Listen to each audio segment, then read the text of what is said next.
A pack of wild dogs attacks a German Shepherd puppy. But something crazy happens next.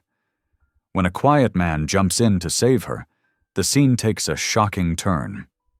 Because one of the attackers suddenly switches sides. The pit bull that should have killed the pup starts protecting her, like he knows the man.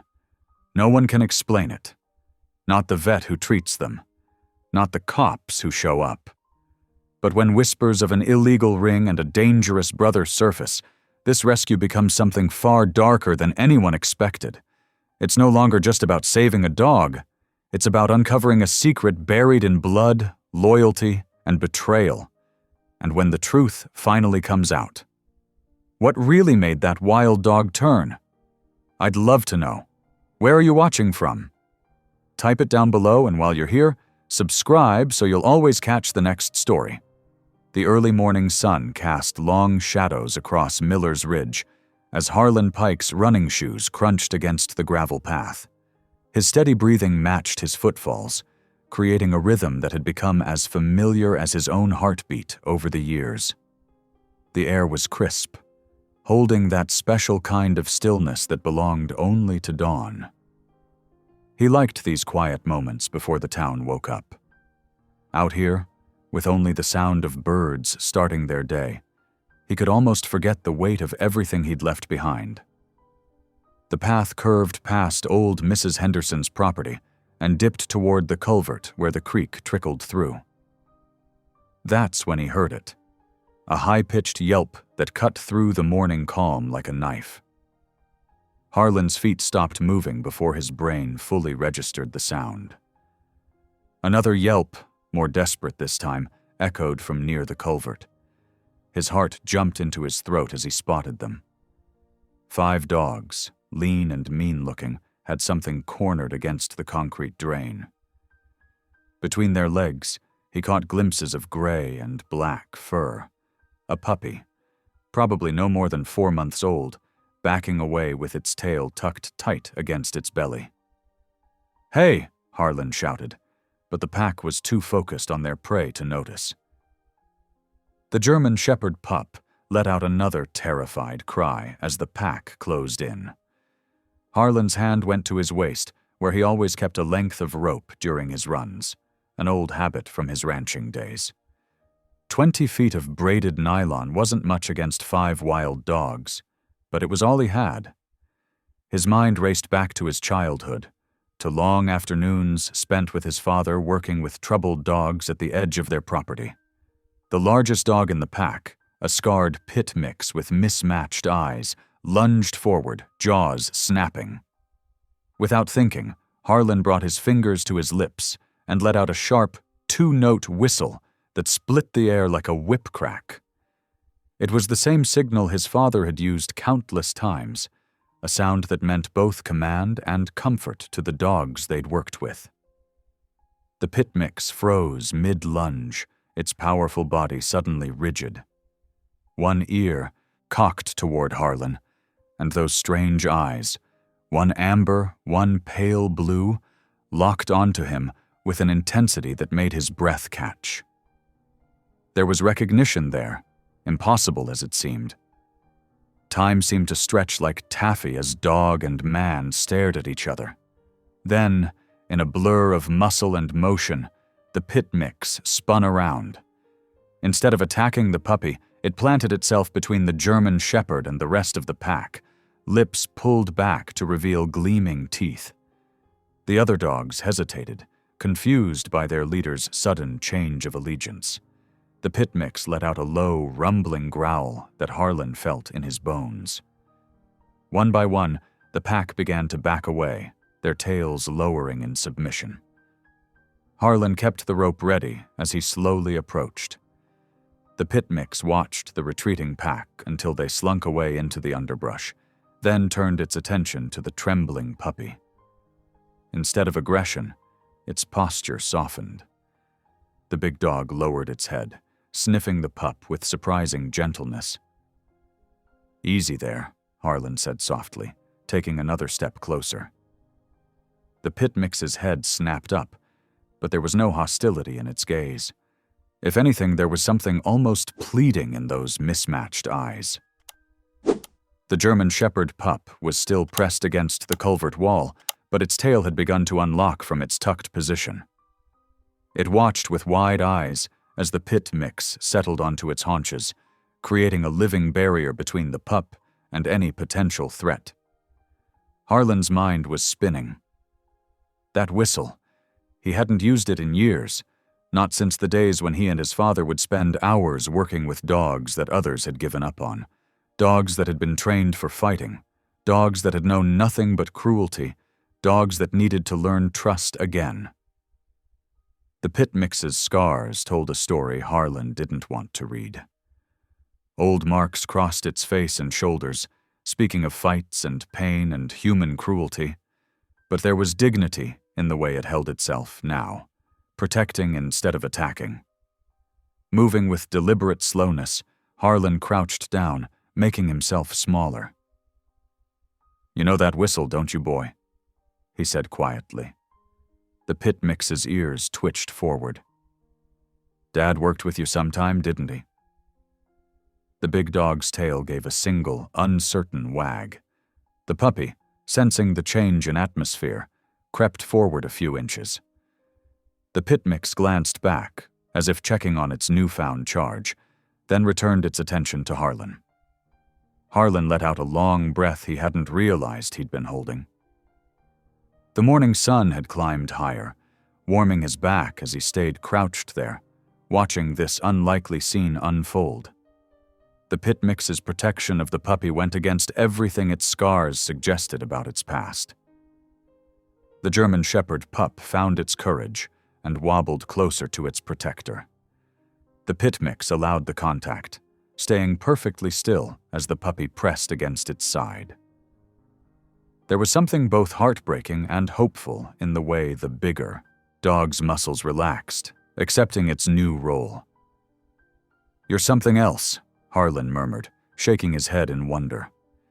The pit mix's tail wagged again, more confidently this time. In those mismatched eyes, Harlan saw something he recognized, the same look he'd seen in countless dogs his father had helped, the moment they realized they could choose to be something different than what cruel men had tried to make them. The morning that had started with his usual solitary routine had transformed into something extraordinary. Here, by a concrete culvert on the outskirts of Miller's Ridge, Harlan witnessed a miracle of redemption. A fighting dog, bearing the marks of a brutal past, had chosen to protect rather than harm, all because of a whistle that carried echoes of gentler hands and kinder hearts. Harlan slowly coiled his rope, knowing he wouldn't need it. The pit mix watched him with those intelligent eyes, still guarding the puppy that had now fallen asleep against its flank. In that moment, Harlan knew his quiet mornings of running alone were about to change. Some things were meant to be, and sometimes they announced themselves with a desperate yelp and a two-note whistle cutting through the dawn. Harlan knew he couldn't leave the dogs out here. The pit mix seemed stable now, but the puppy needed medical attention. He approached slowly, keeping his movements smooth and predictable. "Think you two can handle a truck ride?" he asked softly. The pit mix's mismatched eyes tracked him, but there was trust there now. The puppy had dozed off, still pressed against its unlikely protector. Harlan's old Ford pickup was parked a quarter-mile down the ridge. He'd have to carry the puppy, and he hoped the pit mix would follow. Crouching down, he reached for the German Shepherd pup. The pit mix tensed but didn't interfere as Harlan gently scooped up the small bundle of fur. "Come on, boy," he called to the pit mix. To his relief, the big dog fell into step beside him, staying close as they made their way to the truck. The morning sun had burned away the last wisps of fog as Harlan carefully settled the puppy in the passenger seat. The pit mix watched, head tilted, until Harlan patted the seat. "Up you go." The scarred dog needed no second invitation, jumping up and curling protectively around the puppy. Harlan couldn't help but smile at the sight, this fierce-looking fighter now playing nursemaid to an orphaned pup. The drive into Miller's Ridge was quick, the streets still quiet in the early morning hours. Merritt Dove's veterinary clinic sat on the edge of town, a weathered building with a fresh coat of blue paint on the trim. Harlan had always respected Merritt. She was one of the few people in town who seemed to see past his family history. He parked and hurried to the clinic's side door, knowing Merritt would be in early as always. 3 sharp knocks, and he saw her familiar silhouette through the frosted glass. "Harlan Pike," she said as she opened the door, her auburn braid slightly messy from her morning rounds. "You're about the last person I'd expect to see at 7 in the morning. Got an emergency, Merritt. Found a puppy being attacked by wild dogs up on the ridge, and—" He hesitated, glancing back at his truck. "Something else you need to see." Merritt's green eyes sharpened with concern behind her glasses. "Bring them in through the back. Exam room 2 is ready." Harlan returned to the truck, finding both dogs exactly as he'd left them. The pit mix watched him intently as he gathered the puppy. "Come on, big fellow. Let's get you both checked out."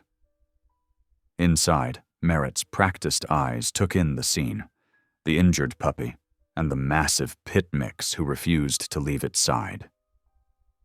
If she was surprised by the unusual pair, she didn't show it. "Put the pup on the table," she directed, already pulling on exam gloves. "What's the story with your other friend there?" Harlan explained about the attack, the whistle, and the pit mix's unexpected intervention as Merritt examined the German Shepherd. The puppy had several puncture wounds, but nothing life-threatening. "She's lucky," Merritt said, cleaning the wounds. "A few more minutes and—" She left the sentence unfinished, focusing on her work. "She's about 8 weeks old, probably dumped by someone who didn't want to deal with a puppy." While she worked, Merritt kept glancing at the pit mix, who sat perfectly still, watching every move. "And this one? Mind if I take a look at him too?" "If he'll let you," Harlan said. "He seems to trust me because of that whistle, but I don't know how he'll be with others." Merritt knelt slowly in front of the pit mix. "Hey there, big guy. Those are some old battles you're carrying, aren't you?" Her gentle hands reached out, and to Harlan's amazement, the dog allowed her touch. As she examined him, her expression grew troubled. "Fighting dog," she said quietly. "These scars, the way his ears were cropped, someone trained him for the pit. And look here." She parted the fur on his chest, revealing a faded tattoo. "This is a kennel mark. Might help us trace where he came from." The pit mix endured the examination stoically, only growing alert when Merritt's assistant, Jenny, appeared in the doorway. A low growl rumbled in his chest. "It's okay," Harlan soothed, using the whistle again. The dog immediately calmed. "That's remarkable," Merritt said, straightening up. "He's been conditioned to respond to that signal. Your father used to work with fighting dogs, didn't he?" Harlan nodded, memories surfacing that he usually kept buried. "Years ago, he believed any dog could be saved with the right handling." Their conversation was interrupted by the arrival of animal control. Someone had reported the wild dog pack, and word traveled fast in Miller's Ridge. Officer Wade stepped into the exam room, his face hardening when he saw the pit mix. "That's a fighting dog," he said flatly. "Protocol's clear on this. He'll have to be put down." "He saved that puppy's life," Harlan protested, stepping between Wade and the dogs. "Doesn't matter. He's been trained to fight, which makes him dangerous by definition. We can't risk—" "He's not dangerous," Merritt cut in. "I just examined him. He's shown no aggression, even under stress." Wade shook his head. "Policy is policy, unless someone wants to take legal responsibility." He let the words hang there, a challenge. Harlan felt something shift inside him, a decision crystallizing. "I'll take him." All eyes turned to him. Wade's expression was skeptical. "You understand what that means? Full liability if anything happens. And if he shows any signs of aggression." "I know what I'm doing," Harlan said firmly. "My father taught me enough about rehabilitation." Merritt was watching him with an expression he couldn't quite read. Surprise mixed with something else. Respect, maybe? Wade sighed and pulled out a form. "Your funeral, Pike. Sign here. But I'm warning you. First incident, and that dog's done." Harlan took the pen, his signature bold and clear on the custody papers. The pit mix pressed against his leg, as if understanding the significance of the moment. "He'll need follow-up care," Merritt said, her voice professional but her eyes warm. "For him and the puppy both. Regular checks, proper nutrition to help them heal." "I'll bring them," Harlan promised. He looked down at his two new charges, the sleeping puppy and the scarred warrior who had chosen to become a protector. What had started as a simple morning run had turned into something much bigger. As he filled out the last of the paperwork, Merritt touched his arm lightly. "You did a good thing, Harlan. Your father would be proud." The words hit him harder than he expected. He nodded, not trusting his voice for a moment. The pit mix looked up at him with those mismatched eyes, and Harlan saw his own second chance reflected there. Sometimes redemption came in unexpected forms, even in the shape of a battle-scarred dog who had chosen to break free from his violent past. The late afternoon sun cast long shadows across Harlan's front porch as he watched his two new charges explore their surroundings. The German Shepherd puppy, still wobbly from her ordeal, stumbled around the yard on uncertain legs. The pit mix followed close behind, his mismatched eyes never leaving her. "You need names," Harlan said, leaning against the porch railing. The puppy looked up at his voice, ears perking. "How about Ridley, after the ridge where I found you?"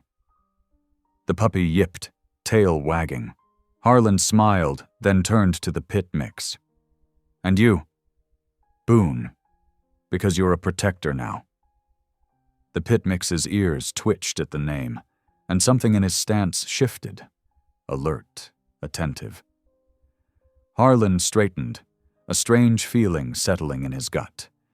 He'd seen that posture before, years ago, watching his father work with rescued fighting dogs.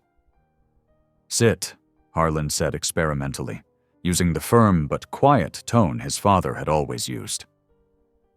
Boone dropped into a perfect sitting position, eyes locked on Harlan's face. "Stay." Another immediate response. Harlan's hands grew cold. These weren't just any commands. They were his father's specific training signals, delivered in the exact cadence John Pike had used with his rehabilitation cases. But his father had passed away 5 years ago, long before Boone could have. A knock at the screen door interrupted his thoughts. Merritt stood there, holding a bag of supplies and wearing a concerned expression. "Sorry to drop by unannounced," she said, "but I brought some medication for Ridley and wanted to check their wounds." "Come on in," Harlan said, grateful for the distraction from his unsettling discovery. He held the door as she stepped onto the porch. Merritt knelt to examine Ridley first, her hands gentle as she checked the puppy's healing cuts. "She's doing well. The antibiotics are working." She looked up at Harlan. "You're good with them. They've settled in quickly." "Too quickly, maybe," Harlan muttered, then explained about Boone's response to the commands. Merritt's brow furrowed. "That's strange. How old would you say Boone is?" 3, maybe 4 years? Dad passed away 5 years ago, so he couldn't have. Unless someone else used your father's methods, Merritt suggested carefully. Before Harlan could respond, the rumble of an expensive engine cut through the peaceful afternoon. A black SUV with tinted windows pulled up his drive, kicking up dust. Boone's demeanor changed instantly. His hackles rose, and a low growl vibrated in his chest. The driver's door opened, and Carter Pike stepped out, looking as out of place in his tailored suit as a peacock in a chicken coop. Harlan hadn't seen his brother in 3 years, not since their father's will reading had driven the final wedge between them. "Well, well," Carter said, approaching the porch with his characteristic swagger. "When my associates told me they'd spotted one of my assets in Miller's Ridge, I didn't expect to find it in my little brother's yard." Harlan moved instinctively between Carter and the dogs. "Your asset?" "The pit mix. He's mine. Went missing during a transport last month." Carter's smile didn't reach his eyes. "Cost me quite a bit of money, that one." "He was running wild with a pack, attacking a puppy," Harlan said, his voice hard. "And now I'm here to collect him. Simple as that." "Nothing simple with you, Carter. What kind of transport was this dog involved in?" Carter's facade cracked slightly. "My security company handles various specialty training programs. The details aren't your concern." "Security company?" Merritt spoke up, her voice sharp with disbelief. "Those are fighting scars on that dog, old ones and new ones." "And you are?" Carter's tone dripped with dismissal. "Someone who knows exactly what those kinds of injuries mean," Merritt shot back, "and someone who's already reported them to the proper authorities." Carter's expression darkened. "The dog is my property. I have papers." "He's registered to me now," Harlan interrupted. "Legal custody signed over by Animal Control this morning." "That can be reversed." "Try it," Harlan challenged. "But first, explain something. How does this dog know our father's training commands?" For a fraction of a second, Carter's mask slipped completely. Shock, then calculation flashed across his features before the smooth smile returned. "No idea what you're talking about, little brother. Now, are you going to hand over my property, or do I need to involve lawyers?" Boone's growl grew louder. Harlan noticed the dog wasn't looking at Carter's face, but at his right hand, hidden in his pocket, the same way their father's rehabilitated dogs would track a potential weapon. "I think you should leave," Harlan said quietly. "This isn't over," Carter promised. He turned sharply and stalked back to his SUV. As he drove away, Harlan could feel Merritt's eyes on him. "Your brother," she said. It wasn't a question. "Carter Pike. Left town right after high school. Made his fortune in private security. At least that's what he tells everyone." Merritt knelt beside Boone, who had relaxed as soon as Carter's vehicle disappeared. "He knows something about this dog's history, and I'm betting it's nothing good." Harlan watched as Ridley snuggled against Boone's side, the big dog curling protectively around her. The puppy's trust was absolute, and Boone's dedication to protecting her was unmistakable. Whatever violent past he'd been forced into, Boone had chosen a different path the moment he heard that whistle. "Carter always wanted everything our father had," Harlan said slowly, "including his training methods. But Dad refused to share them after he caught Carter being too rough with one of the rescue dogs." "You think Carter stole your father's techniques? Used them for fighting dogs instead of rehabilitating them?" "I think," Harlan said, watching Boone's gentle interaction with Ridley, "that my brother has a lot to answer for, and this dog might be the key to making him do just that." Merritt stood, brushing off her jeans. "Well, he'll have to go through both of us to get to either of these dogs." She touched Harlan's arm lightly. "You're not alone in this, you know." The simple gesture carried more comfort than Harlan expected. He nodded, grateful for her steady presence and unwavering support. As the sun set over Miller's Ridge, casting long shadows across his yard, Harlan watched his unlikely new family, a battle-scarred protector, an innocent puppy, and a determined vet who saw the good in broken things. Whatever Carter was planning, Whatever darkness from their past was about to surface, Harlan knew one thing for certain. He would protect these dogs with everything he had. Some things were worth fighting for, and redemption, both Boone's and his own, was definitely one of them. The afternoon sun cast long shadows across Harlan's yard as Carter's expensive SUV kicked up dust on the gravel driveway. He emerged wearing an impeccably tailored suit that seemed impossibly clean despite the rural setting. His polished appearance felt like an accusation against Harlan's worn jeans and work boots. "Let's handle this like businessmen," Carter said, spreading his hands in a gesture of false peace. "I have no idea what you're implying about fighting rings, but I run a legitimate security company. We train dogs for private clients, nothing more." Boone stood rigid beside Harlan, his mismatched eyes fixed on Carter. Ridley pressed against the pit mix's side, sensing the tension in the air. "Then explain the scars," Harlan challenged. "Explain why he responds to Dad's commands." Carter's laugh was dismissive. "You're seeing ghosts, little brother, though since you mentioned training." He reached into his jacket pocket, pulling out what looked like a remote control. "Let me demonstrate something." Before Harlan could stop him, Carter pressed a button and spoke a single word. "Lockdown." The effect was immediate. Boone's muscles seized, his body going completely still as if frozen in place. Only his eyes moved, showing a terrible awareness as the dog struggled against the ingrained command. "Stop it!" Harlan moved to block Carter's line of sight to Boone. "Whatever you're doing, stop it now." "Just proving my point about ownership," Carter said smoothly, tucking the remote away. "The dog knows who his master is." Merritt stepped forward, her face flushed with anger. "That's not training, that's torture. Using fear responses to control an animal. I don't believe I asked for the opinion of a small-town vet," Carter cut her off. His smile remained pleasant, but his eyes had gone cold. "Harlan, I'm trying to be reasonable here. That dog is valuable property. Hand him over now, and we can avoid any unpleasantness." "Get off my property," Harlan said quietly, "and don't come back without a court order." Carter's facade cracked for just a moment, showing something ugly underneath. "You always were stubborn. Dad called it principle. I call it stupidity." He straightened his jacket. "Don't say I didn't try to handle this civilly."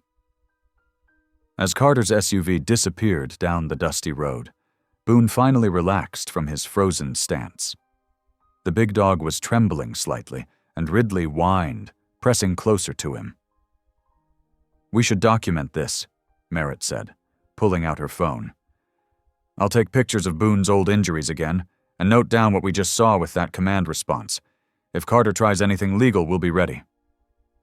Harlan nodded, but his mind was already racing ahead. He knew his brother. Carter wouldn't waste time with legal channels, not when he was used to taking what he wanted. The rest of the day passed in tense anticipation. Harlan checked and double-checked the locks on his house and shed, making sure both dogs were safely inside with him as night fell. He tried to sleep but found himself jerking awake at every small sound. It was just past midnight when Boone's deep bark jolted him fully awake. The dog was standing at the bedroom window, hackles raised. Harlan could smell it before he saw it. Smoke, thick and acrid, drifting in through the slight gap under his door. He rushed to the window. Orange flames were already consuming his shed, the old wood catching like kindling. But what made his blood run cold was the realization that he'd left Ridley in her crate in the shed, thinking she'd be safer there than loose in the house overnight. "No!" Harlan was already running, grabbing his phone to call 911 even as he sprinted toward the burning building. But Boone was faster. The pit mix charged past him, shouldering through the shed's flimsy door before Harlan could stop him. The flames were everywhere now, turning the small structure into an inferno. Harlan could hear Ridley's terrified yelps from inside. "Boone!" He tried to follow, but the heat pushed him back. The fire was too intense. He couldn't get through. Seconds stretched like hours. The crackle of flames seemed to drown out everything else. Then, through the smoke and fire, a large shape emerged. Boone, his fur singed, was dragging Ridley's crate by the handle. The puppy was curled into a tight ball inside, frightened but alive. Harlan rushed forward to help, pulling the crate clear of the flames while Boone collapsed beside them, coughing from the smoke he'd inhaled. In the distance, sirens were already wailing. "Easy, boy," Harlan soothed, checking both dogs for serious injuries while keeping one eye on the burning shed. "You're both safe now. You're safe." Boone's response was to pull himself up and position his body between the flames and Ridley's crate, still protecting her even through his exhaustion. The message couldn't have been clearer. Whatever hold Carter thought he had over the dog, Boone had made his choice. The fire department arrived minutes later, followed closely by Merritt's truck.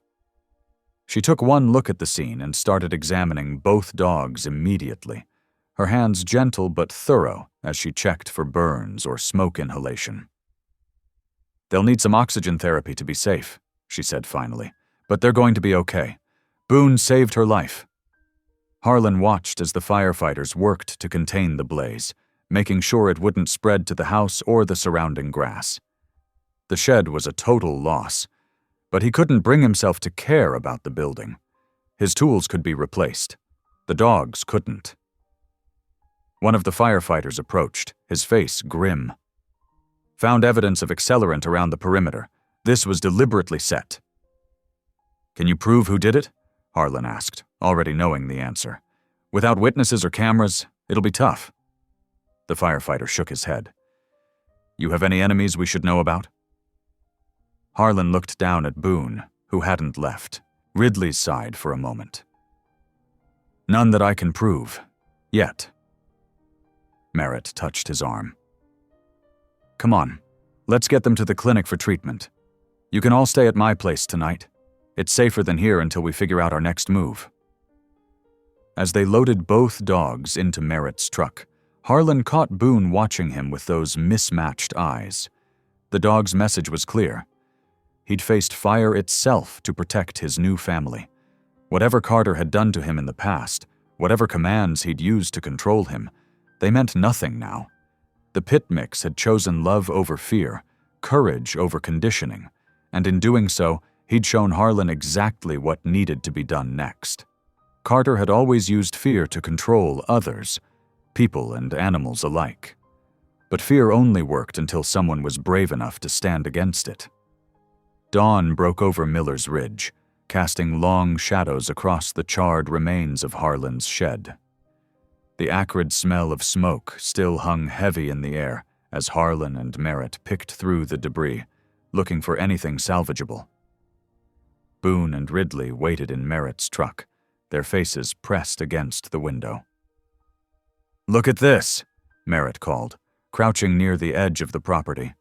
Her fingers traced deep grooves in the soft earth. "Tire tracks. They lead out toward the old county road." Harlan knelt beside her, studying the distinctive tread pattern. "Those aren't from the fire trucks. They came in from the other direction." He glanced at his truck. "We should follow them while they're still fresh." In the truck, Boone's behavior changed the moment they started following the tracks. The pit mix grew restless, moving between the front and back seats, his mismatched eyes fixed on the passing landscape. His anxiety seemed to increase with each mile. "He knows where we're going," Merritt said softly, watching Boone in the rear-view mirror. "Look at him." The tire tracks led them to the outskirts of town, winding past abandoned buildings and overgrown lots until they reached the entrance to Miller's quarry. The old stone pit had been closed for years, its chain-link fence rusted and sagging in places. As they pulled up to the entrance, Boone began to whine. a high, distressed sound that made Ridley huddle closer to him. The pit mix's muscles were tense, his scarred face a picture of barely contained panic. "We don't have to take him in there," Merritt said, reaching back to stroke Boone's head. "He's been through enough." But Harlan shook his head. "He's trying to tell us something. We need to know what." They left Ridley safely locked in the truck and let Boone lead them through a gap in the fence. The quarry stretched before them like an open wound in the earth, steep walls of exposed rock descending to a murky pool at the bottom. But Boone wasn't interested in the pit itself. He led them to a cluster of abandoned buildings that had once served as offices and equipment storage. The first building they checked was empty except for old papers and broken furniture. The second made Boone stop dead in his tracks, trembling. "My God," Merritt whispered as they pushed open the door.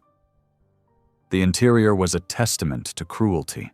Rusted cages lined the walls, their floors covered in moldering straw stained dark with what could only be blood. Fighting paraphernalia lay scattered about, breaking sticks, heavy chains, and crude medical supplies for patching up injured dogs between fights. "This is where they kept them," Harlan said, his voice tight with anger. "This is where they made them fight." Merritt moved through the space with professional detachment, but her hands shook as she documented everything with her phone's camera. "Some of these bloodstains are fresh. This operation was active recently."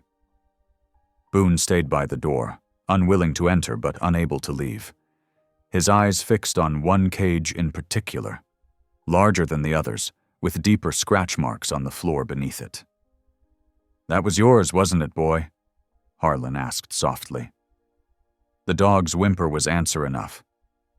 They spent the next hour gathering evidence, taking photos, noting locations, collecting samples of the straw and blood. Merritt's veterinary training helped her identify details that would be crucial for building a case. "This is bigger than just Carter," she said finally, storing the last sample in a plastic bag. "An operation this size would need connections, money, protection. We need help." Harlan nodded slowly. "Deputy Kane. He's tough, but he's honest. If anyone in law enforcement will listen, it's him." They found Luther Kane at the county sheriff's substation, reviewing reports from the previous night's fire. The deputy's weathered face grew increasingly grim as they laid out their evidence and explained what they'd found. "I've suspected something like this for years," Kane said, spreading the photos across his desk. "Rich folks' cars showing up at odd hours, rumors of big money changing hands. But every time we got close to proof, the trail went cold." He looked up at Harlan. "Your brother's got friends in high places." "Not for long," Harlan replied. "Not after this." The deputy nodded slowly. "Maybe not. But we need to be smart about this. Carter's operation isn't just about the fighting. It's about money laundering, gambling, probably corruption too. We take him down, we might find out just how deep the rot goes in this county." They spent the next few hours piecing together what they knew. Carter's security company provided the perfect cover for moving dogs and money across state lines. The quarry's isolation and abandoned buildings made it ideal for hosting fights. And Carter's connections with local officials explained why previous investigations had failed. "The fire at your place wasn't just about getting Boone back," Kane said, tapping one of the photos. "Carter's worried about what that dog knows, what he might lead us to, and he was right to worry." Merritt, who had been studying the medical supplies they'd, found, looked up sharply. "These aren't just for treating injuries. Some of these drugs, they're for making dogs more aggressive, deadening their pain response. Whoever's supplying them has to have veterinary connections." "Can you trace them?" Harlan asked. She nodded grimly. "The bottles have lot numbers. Give me time. I can track down the supplier. That might give us another angle on Carter's operation." Deputy Kane began organizing the evidence, his movements deliberate and careful. "We'll need to move carefully. Carter's got eyes everywhere, and if he realizes we're building a case, he'll run," Harlan finished. "Or worse." "I'll put some trusted officers on surveillance at the quarry," Kane said. "Maybe we'll catch them setting up for another fight. In the meantime, you two need to watch your backs. Carter's already shown he's willing to use fire to solve his problems." As they left the station, Harlan felt the weight of what they'd discovered settling on his shoulders. The shed fire hadn't been just an act of intimidation. It had been an attempt to silence them before they could expose the truth. But Carter had underestimated them, especially Boone. The dog's courage had not only saved Ridley, but had led them to evidence that could bring down the entire operation. Back at Merritt's clinic, they found Boone and Ridley curled together in one of the recovery kennels. The pit mix lifted his head as they approached, his eyes clearer now, as if leading them to the quarry had lifted some invisible burden from him. "You did good today, boy," Harlan said softly, reaching through the kennel door to scratch behind Boone's ears. "Real good." Merritt touched his arm gently. "We all did. But this is just the beginning. Carter won't go down without a fight." The late afternoon sun cast long shadows across Merritt's clinic as she led Harlan to the back kennels. "There's someone I want you to meet," she said, her voice soft but filled with purpose. She whistled once, a clear, commanding note. From the corner kennel emerged a dignified Belgian Malinois, her muzzle grayed with age but her eyes still sharp and alert. Despite her years, she moved with the fluid grace of a trained professional. "This is Cassie," Merritt said proudly. "My old partner from my K9 unit days. She's retired now, but she hasn't forgotten her training." Harlan knelt slowly, letting Cassie approach on her own terms. The old dog studied him with wise eyes before giving his hand a gentle sniff. "She's beautiful," he said, "and smart as they come. She saved my life once during a ranch standoff." Merritt's hand absently touched her side, where Harlan guessed a scar lay hidden. "I think she could help us with Boone and Ridley. She's got a way with troubled dogs." As if on cue, Boone's deep bark echoed from his kennel. Cassie's ears perked up, and she turned toward the sound with professional interest. Merritt led them to where Boone and Ridley were housed together. The pit mixes, protective stance over the puppy now a familiar sight. "Easy, boy," Harlan said, using the soft tone that seemed to calm Boone. "Got someone for you to meet?" Cassie approached the kennel with dignified patience. Boone's hackles rose slightly, but there was no aggression in his posture, only uncertainty.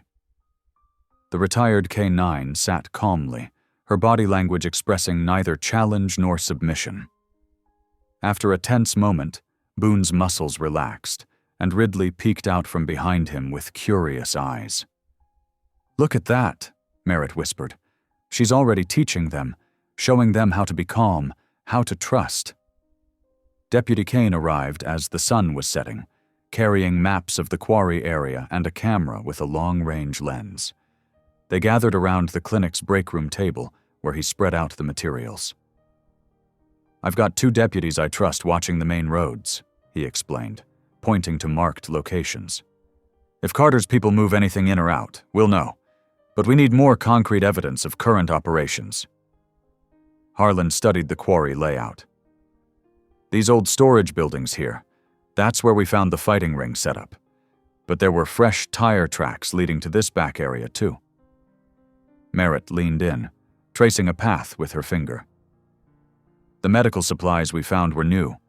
They must have another storage location, somewhere they're keeping their current operation."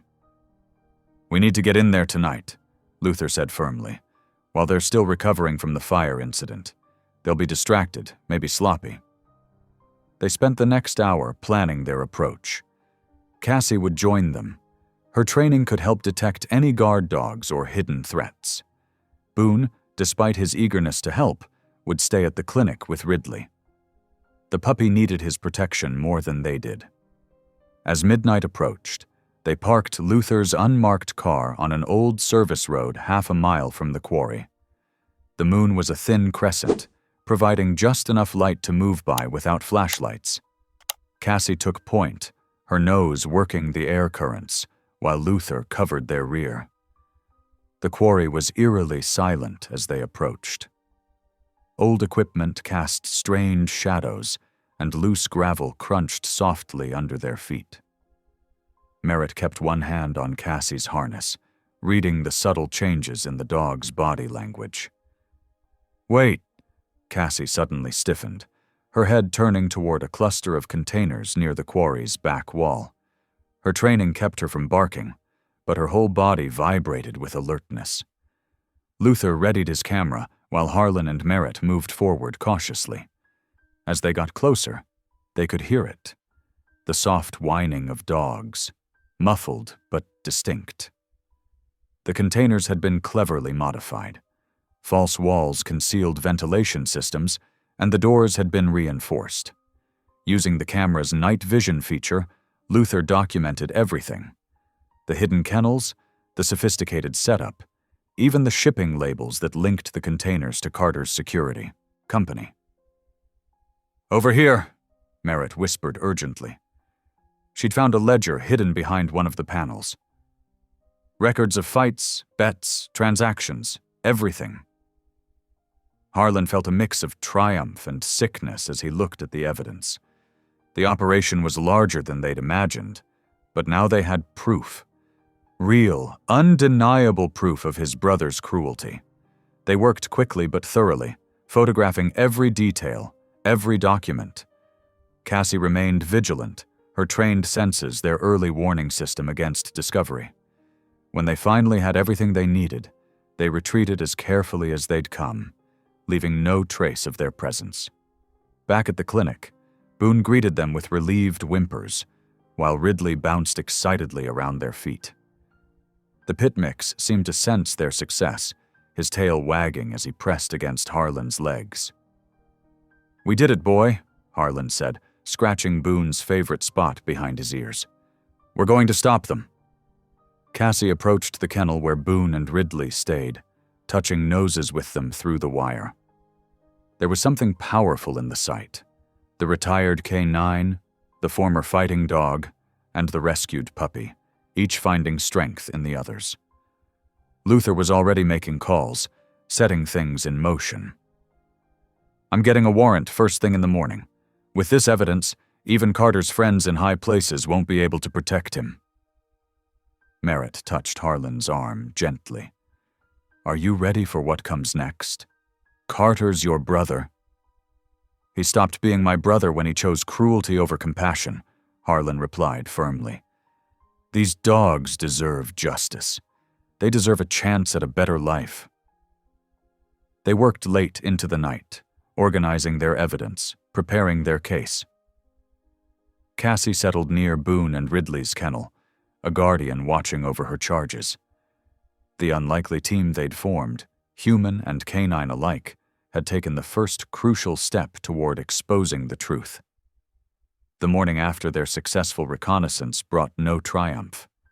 Instead, chaos erupted before they could even file their evidence. Harlan was jolted awake by aggressive pounding on his door at 6 o'clock in the morning. "Harlan Pike, this is the Millers Ridge Sheriff's Department. Open up immediately." His heart racing, Harlan threw on his clothes and rushed to the door. 4 deputies he didn't recognize stood there with a court order in hand. Behind them, Carter Pike leaned against his glossy black SUV, wearing an expensive suit and a satisfied smirk.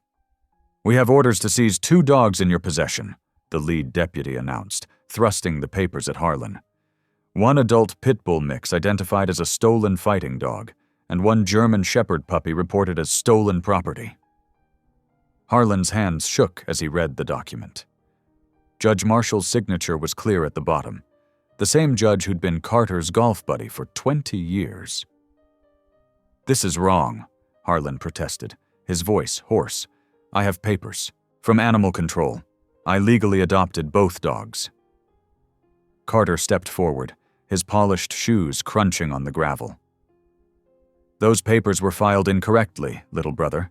That pit bull is registered property of Pike Security Services. As for the puppy, well, that's part of an ongoing investigation into dog trafficking." The deputies moved past Harlan toward the kennels where Boone and Ridley slept. Boone rose immediately, hackles raised, but didn't growl, his training still holding even in this moment of stress. "Don't fight this, Harlan," Carter warned smoothly. "It'll only make things worse." Harlan watched helplessly as the deputies approached with catch poles. Boone's eyes met his, filled with confusion and fear. The big dog looked to Harlan for guidance, trust evident in every line of his body. "It's okay, boy," Harlan forced himself to say, his heart breaking. "Stay calm." Ridley began whimpering as one deputy reached for her. The puppy tried to hide behind Boone, but there was nowhere to go. The catch poles slipped around their necks, and both dogs were led away despite their reluctance. "Where are you taking them?" Harlan demanded, following as they loaded his dogs into separate vehicles. "The pit bull will be held at the county facility pending investigation," the lead deputy replied coldly. "The puppy goes to the state kennel for evidence processing." Carter approached Harlan, straightening his designer tie. "You should have just given them back when I asked nicely. Now things have to get messy."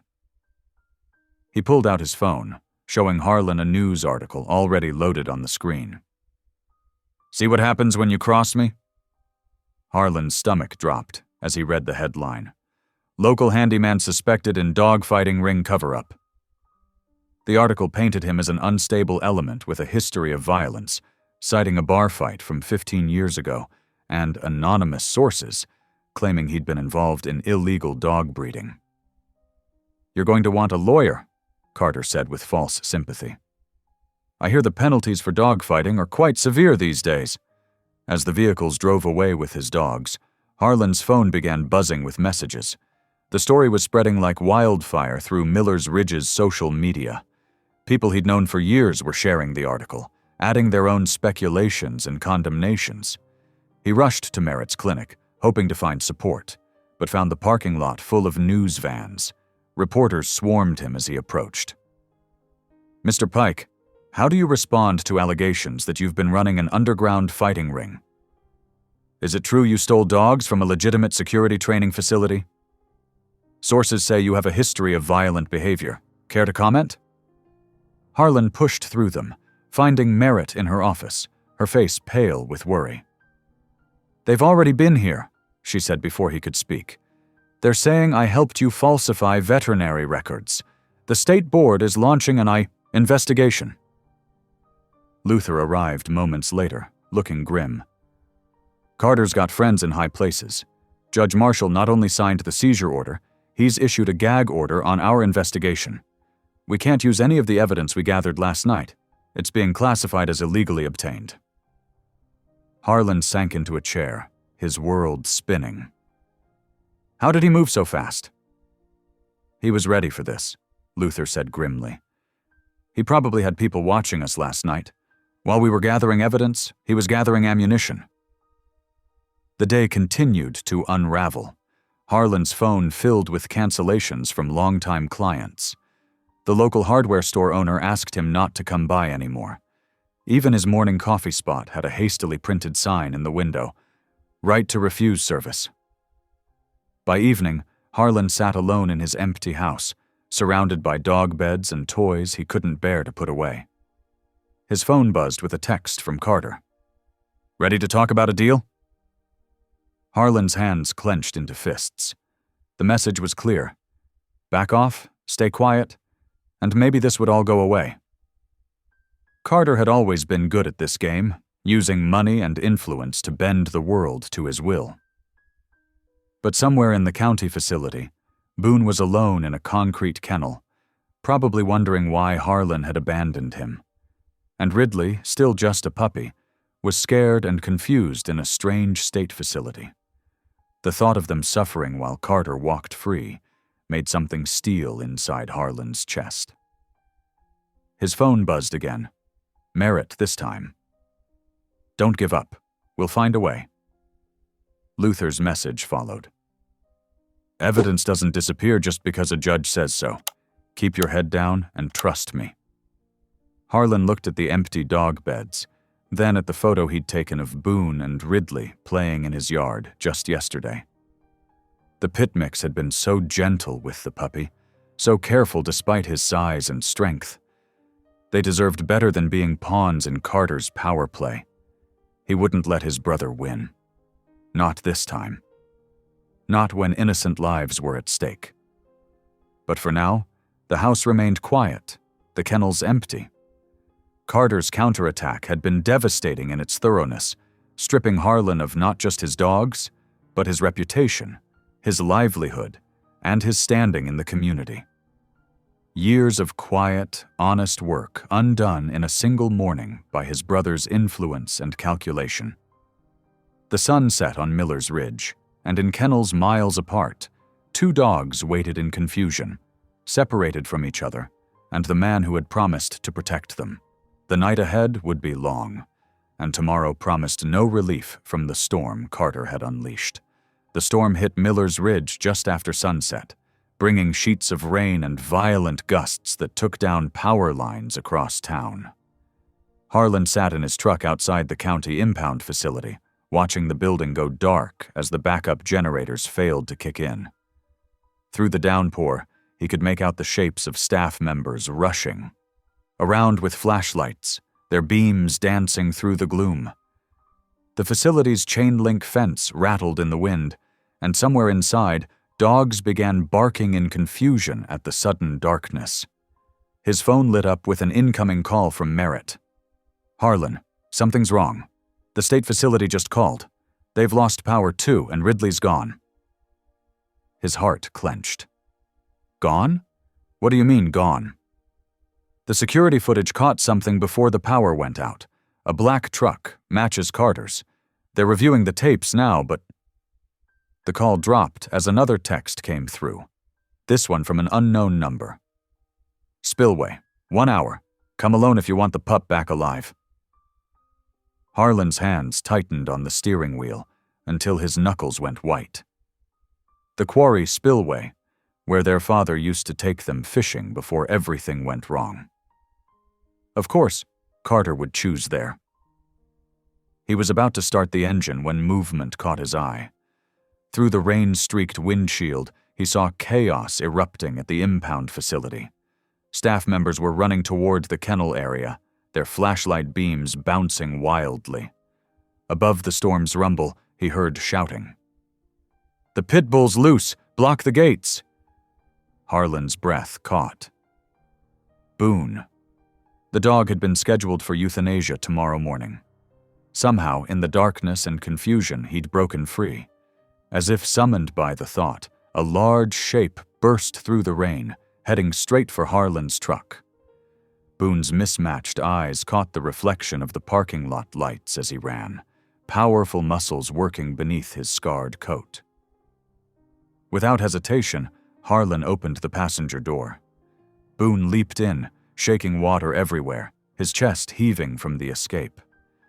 Their eyes met in the dim light, and Harlan saw the same determination he felt burning in his own heart. "Okay, boy," he said softly. "Let's go get our pup back."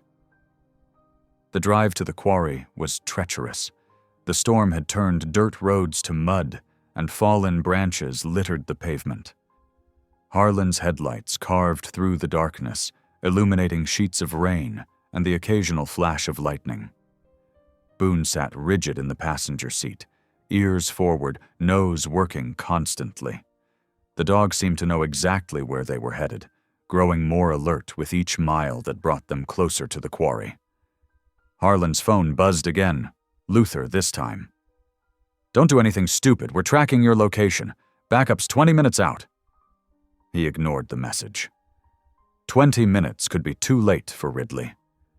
The quarry loomed ahead, its steep walls disappearing into the stormy darkness above. The spillway sat at the bottom of a long slope, where overflow from the quarry pool created a narrow channel between towering rock faces. It was a natural trap. One way in, one way out. As Harlan pulled up, his headlights caught Carter's truck already parked near the water's edge. The rain had slackened to a steady drizzle, and lightning flashed more distantly now, illuminating the scene in brief, stark bursts.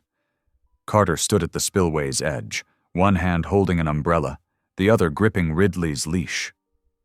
The puppy cowered at his feet, soaked and shivering. When she saw Harlan, she tried to run to him, but Carter yanked her back sharply. "That's far enough," Carter called out as Harlan stepped from his truck. "Just you and me, little brother, like old times." Boone growled low in his throat, but Harlan gestured for him to stay in the truck. This was between the Pike brothers, for now. "Let her go, Carter. She's just a pup. She's got nothing to do with this." Carter's laugh echoed off the quarry walls. "Nothing to do with it? She's got everything to do with it. She's what brought you sniffing around my operation. You and that bleeding heart vet couldn't leave well enough alone." "Your operation?" Harlan took a careful step forward. "You mean the fighting ring? The one Dad caught you running 10 years ago?" "Dad was a fool," Carter spat. "He could have been part of something big. Instead, he threatened to turn me in, started training my best dogs to be soft, including that monster you've got in your truck." Another flash of lightning revealed the rage on Carter's face. "You think it was an accident? Him dying right after he found out? Heart failure, so convenient." The words hit Harlan like physical blows. He'd suspected all these years, but hearing it confirmed made him sick. "You killed him." "I protected my interests." Carter's voice was cold. "Just like I'm doing now. Walk away, Harlan. Let me handle my dogs, and all this goes away. Your reputation, your business, I can fix it all." "Your dogs?" Harlan felt something snap inside him. "They're not property, Carter. They're living creatures you've turned into weapons, just like you tried to turn me into something I'm not." Behind him, he heard Boone's low growl getting closer. The pit mix had silently exited the truck, and now stood at his side, rain running off his muscled shoulders. Carter's eyes narrowed at the sight of his former fighting champion standing guard beside his brother. "Still soft, I see. Both of you." He reached into his jacket. "Well, if you won't be reasonable." The gun caught the next lightning flash, its barrel aimed at Harlan's chest. "I'll handle this the way I should have handled Dad." Ridley whimpered, trying again to pull away from Carter. He yanked her leash hard, making her yelp in pain. That sound was all it took. Boone launched forward with a snarl, his powerful body coiled to strike. Carter swung the gun toward him, but the rain-slick rocks betrayed his footing. As he stumbled, his finger tightened on the trigger. The shot cracked across the quarry walls like thunder. Harlan lunged for his brother as Boone's teeth found Carter's arm, forcing the gun away. They all went down in a tangle of limbs and snarls, sliding on the wet rocks toward the spillway's edge.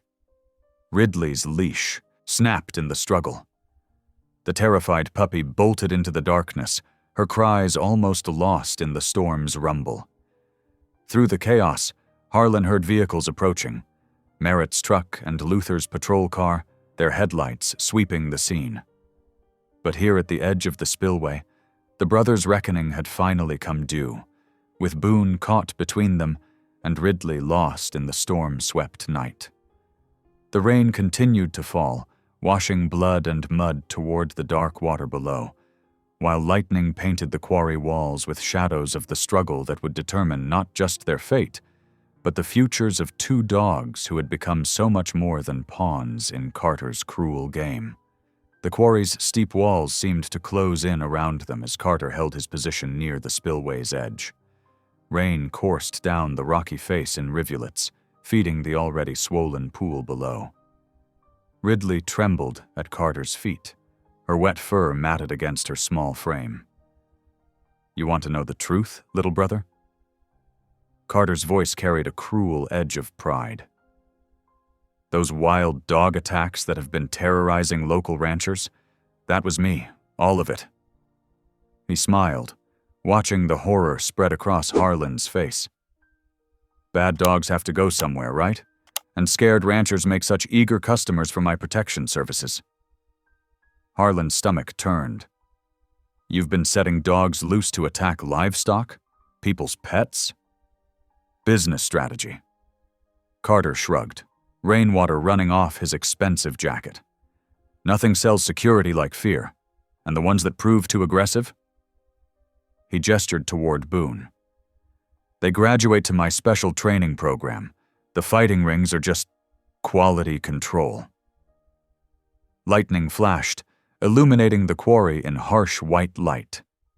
In that instant, Harlan saw his brother clearly, not just the polished businessman, but the monster beneath. You're making attack dogs on purpose, Harlan said, his voice thick with disgust. Training them to be violent, then turning them loose when they don't make the cut.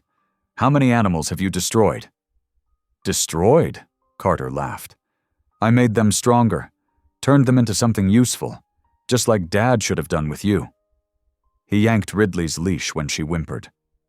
But no, you had to stay soft. The good son, always trying to save things that weren't worth saving. Boone growled low, his mismatched eyes fixed on Carter. The sound seemed to anger the older Pike brother. You want to know what really gets me? Carter's voice rose. This one, my best fighter, responds to Dad's stupid whistle command after all these years. The old man spent months secretly working with my dogs, making them gentle. His face twisted, wasting their potential just like he wasted yours. Is that why you killed him? Harlan asked quietly. Because he saw what you really were?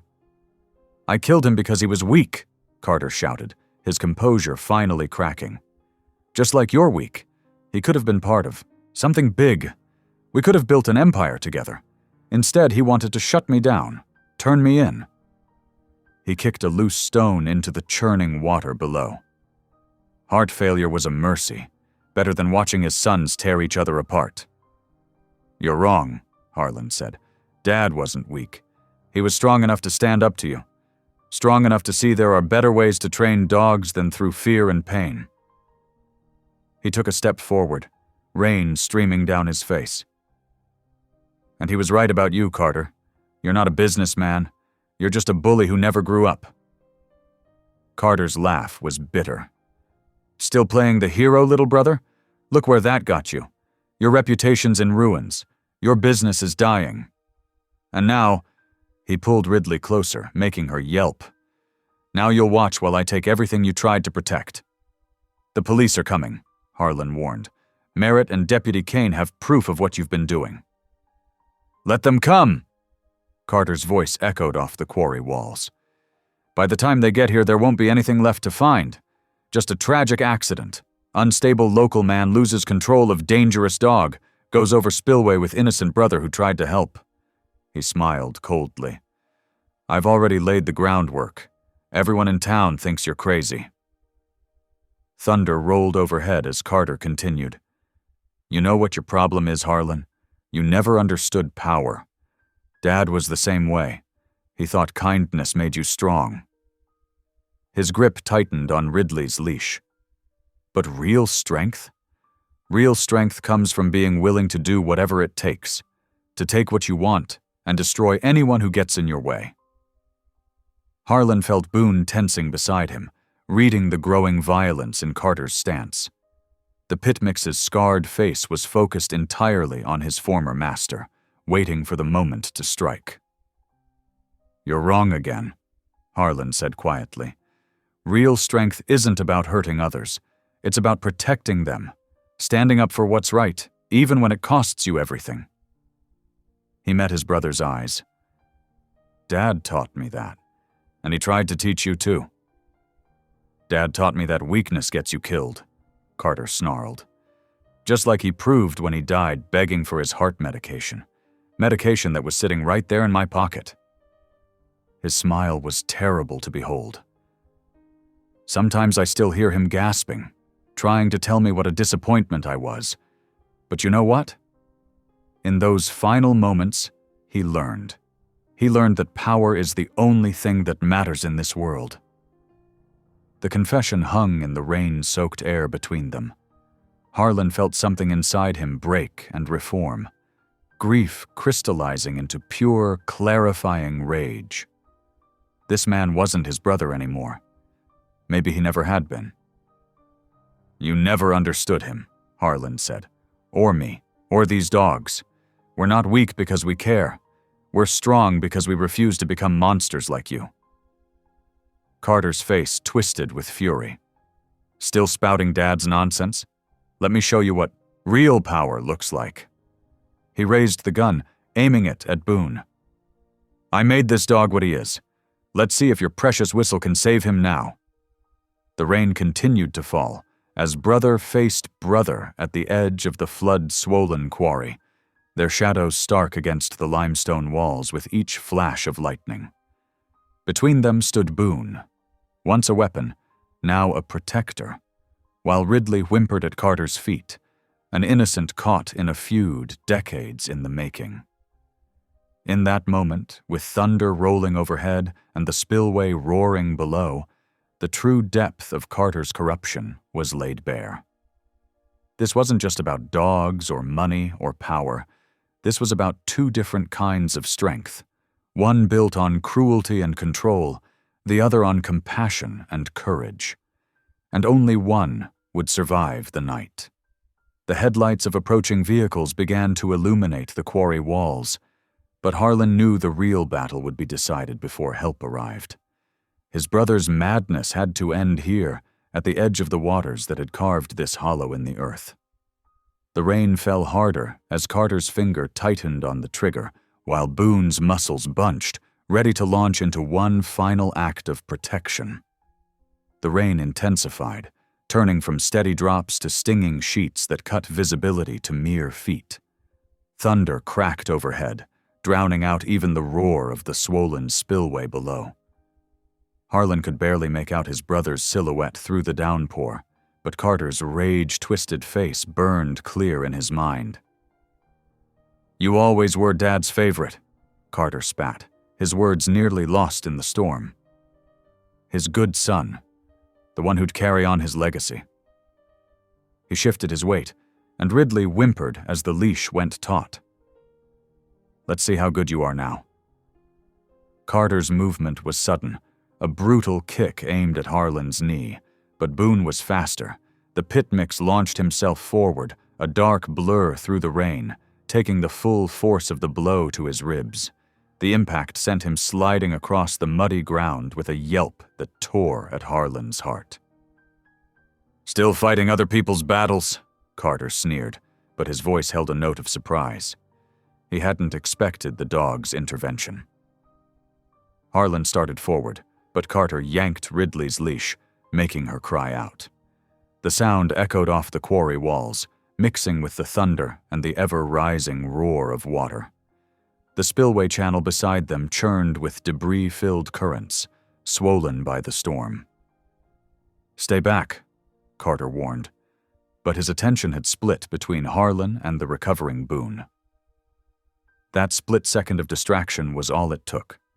A massive surge of water slammed against the channel's wall, sending spray high enough to momentarily blind Carter.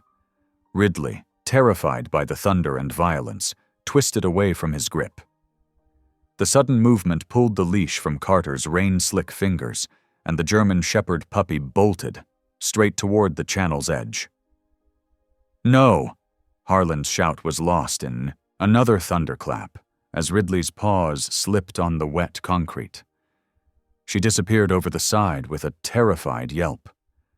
Without hesitation, Harlan grabbed the length of rope from his belt, the same rope he'd used that first morning on the ridge. His hands moved with desperate speed, tying a secure loop around his waist. His mind flashed to childhood summers spent helping his father rescue calves from flash floods. The old knots came back like muscle memory. "Boone," he called out. The pit mix was already at his side, reading his intent with uncanny understanding. "Hold fast." It was one of his father's old commands, one Harlan hadn't thought about in years. But Boone remembered. The dog's powerful jaws clamped down on the rope's free end, his scarred body bracing against the slick ground. Harlan didn't hesitate. He dove into the surging water. The cold hit him like a physical blow, driving the air from his lungs. The current immediately tried to pull him under, but the rope held true. Through the murky torrent, he caught glimpses of Ridley's small form being tossed toward the debris grate at the channel's end. He struck out with powerful strokes, fighting against the pull of the water. Each movement was a battle against the current's raw power. Debris struck his body, branches, trash, all the accumulated ruins of the storm. But he pushed through the pain. Ridley's head bobbed above water for a moment, her dark eyes wide with terror. She was only 10 feet ahead, but the distance might as well have been miles in these conditions. The grate loomed closer, its metal bars gathering a dangerous collection of debris. Behind him, Harlan could feel Boone's steady presence through the tension in the rope. The dog wasn't just holding it, he was actively adjusting his grip, giving Harlan the slack he needed while maintaining the crucial anchor point. It was a display of intelligence that would have amazed him if he'd had time to think about it. A massive log shot past, missing Harlan's head by inches. The water level was still rising, fed by the relentless rain and runoff from higher ground. He could hear Carter shouting something from the bank, but the words were lost in the storm's fury. Ridley went under again. Harlan took a deep breath and dove. The muddy water stung his eyes, but he forced them open, searching desperately in the murk. There, a darker shadow against the brown water. His hands found fur, then a collar. He pulled the puppy close to his chest, feeling her small body trembling. But the current wasn't done with them. It slammed them both against the grate with bone-jarring force. Pain exploded across Harlan's shoulder as debris pressed against them, pinning them to the metal bars. Water rushed over their heads, trying to force them under. "Boone!" Harlan managed to shout during a gasping breath. "Pull!" The rope went taut, then started to draw them back. Inch by excruciating inch, Boone's powerful body and unwavering determination pulled them away from the grate. Harlan kicked with every ounce of strength he had left, helping their progress while keeping Ridley's head above water. A deep, groaning sound cut through the storm's chaos. The debris-laden grate was starting to buckle under the immense pressure. They were running out of time. Harlan felt another powerful tug on the rope, different from before. Through the rain, he could make out Merritt's form on the bank beside Boone, adding her strength to the rescue effort. Deputy Kane was there too, his flashlight beam cutting through the darkness. With their combined effort, Harlan and Ridley were pulled the final few feet to safety. They collapsed on the muddy bank, gasping and shaking as an ear-splitting crack announced the grate's failure. The metal structure tore free in a rush of water and debris, disappearing into the quarry depths below. Ridley pressed against Harlan's chest, shivering but alive. Boone circled them both, whining softly, still holding the rope in his mouth. The pit mix's eyes never left them, as if assuring himself they were really safe. The rain continued to pour, but its fury seemed diminished now. Or maybe it was just that nothing could compare to the intensity of what they'd just survived. Harlan wrapped his arms around both dogs, feeling their hearts beating against his. 3 survivors bound together by trust and courage. Through the chaos of the moment, Merritt checking them for injuries, Kane shouting into his radio, the continued rumble of thunder, Harlan became aware that Carter was nowhere to be seen. His brother had disappeared into the storm, leaving behind only the evidence of his cruelty and the bonds it had inadvertently forged. But that was a concern for later.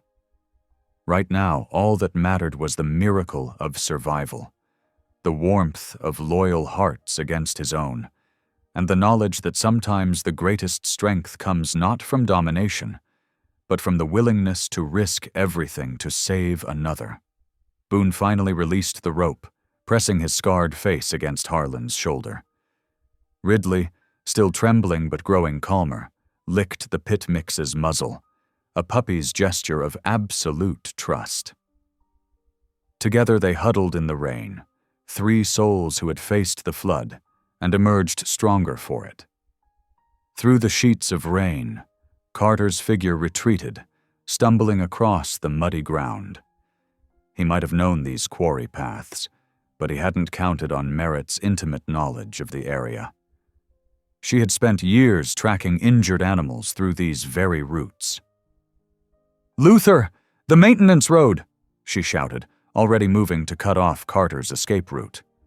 Her voice carried authority born from years of emergency situations.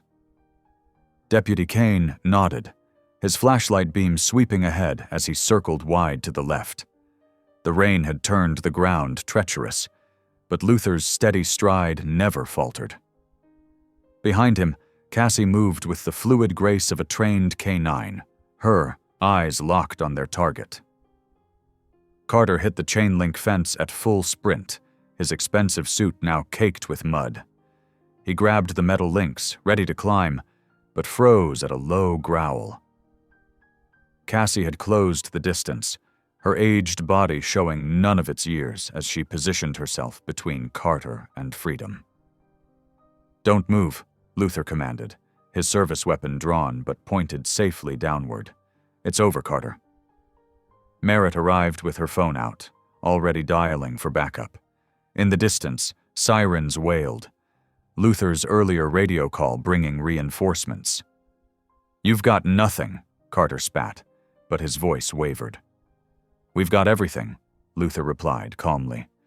"The kennel tattoo on Boone matches your registration numbers, Harlan's photos of the fighting ring, and let's not forget your detailed confession at the spillway, which I recorded on my body cam." Carter's shoulders slumped as county police vehicles pulled up, their lights painting the rain in red and blue. Officers moved in with practiced efficiency, securing him in handcuffs while reading his rights. Back by the water's edge, Boone limped toward Harlan. Despite the battering he'd taken at the grate, the pit mix's eyes shone with unwavering trust. He pressed his scarred muzzle into Harlan's open palm, a gesture that said more than words ever could about loyalty, redemption, and the unbreakable bond between man and dog. The morning after Carter's arrest, news vans lined Miller's Ridge's main street. Local reporters thrust microphones toward Harlan, eager for sound bites about the hero who'd exposed the fighting ring. He shifted uncomfortably under the attention, his weathered hands fidgeting with Boone's leash. "Just did what needed doing," he said quietly, stepping back from the cameras. Merritt appeared at his side, her veterinary kit in hand, providing a welcome excuse to escape the spotlight. In her clinic's familiar warmth, she tended to Boone's injuries from the spillway rescue. "He's healing well," she murmured, gentle fingers checking the pit mix's bruised ribs. "Strong spirit, just like his owner." Ridley watched from her safe corner, no longer trembling at sudden movements. The German Shepherd pup had come far from the terrified creature they'd found at the culvert. She inched closer to Boone, drawing comfort from his steady presence. Harlan sat on the floor between his dogs, feeling the weight of the past weeks settle into something lighter. The old survival instincts that had kept him isolated were giving way to something new, a sense of belonging that felt both foreign and right. Boone rested his head on Harlan's knee, while Ridley curled against his side. In their trust, he found his own healing beginning. "You've got quite a family here," Merritt said softly, joining them on the floor. Harlan looked at his unlikely pack, a battle-scarred fighter, a rescued pup, and a woman who'd believed in him when he'd forgotten how. For the first time in years, he felt anchored in something deeper than mere survival. The county courthouse steps echoed with footsteps as Harlan emerged, holding 2 official documents that felt weightier than their paper should allow. Judge Martha Wilson had just granted him permanent custody of both Boone and Ridley. His hands trembled slightly as he folded the papers and tucked them safely in his jacket pocket. Back at his modest trailer, Harlan surveyed his yard with new purpose. Over the next few weeks, he transformed the space, building low obstacles from reclaimed lumber and creating safe training areas marked with wooden posts. The sound of hammering and sawing replaced the usual silence. Boone took to the changes with remarkable enthusiasm. The scarred pit mix who once fought for survival now showed incredible patience with the rescue puppies Harlan occasionally fostered. He'd demonstrate commands with a gentleness that brought tears to Merritt's eyes. Those commands, the special 2-note whistle and hand signals passed down from Harlan's father, became their shared language of trust.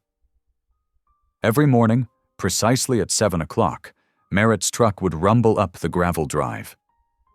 She'd bring 2 cups of coffee in ceramic mugs, handing one to Harlan with a smile that grew warmer each day. They'd watch the sun rise while Boone and Ridley played in the dewy grass, their happy barks filling the once quiet property. "You've built something special here," Merritt would say, her shoulder brushing against his as they leaned on the porch railing.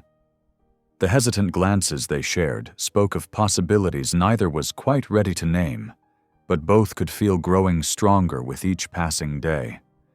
Months passed like gentle waves, each one washing away more of the old pain.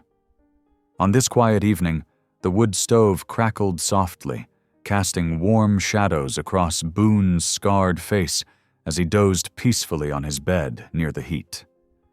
Ridley was curled tight against him, her growing body fitting perfectly into the curve of his larger frame. Their breathing moved in perfect rhythm, a testament to the trust they'd built. Harlan sat at his kitchen table with Merritt, their hands wrapped around steaming mugs of tea. The evening light painted everything in soft gold, making even the worn edges of his trailer feel like home. "It's funny," Harlan said quietly, not wanting to disturb the sleeping dogs. "I spent so many years trying to save every stray that crossed my path, never realizing I was the one who needed saving." Merritt's hand found his across the table. "Sometimes the strongest people are the last to accept help," she said, her green eyes soft with understanding.